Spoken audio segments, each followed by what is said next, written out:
Я бабушка, и для меня самое главное в жизни – здоровье моей внучки. Каждое утро она открывает для себя большой и интересный мир, а для этого ей нужны силы и здоровье.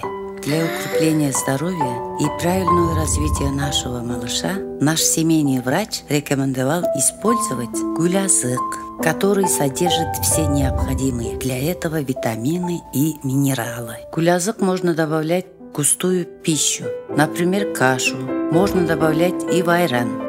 Отдели небольшую часть каши, которую ребенок может быстро съесть, и добавь в пакетик гулясык и размешай. Для здоровья и ума вашего малыша. Получите информацию о гулясык у своего медицинского работника по месту жительства.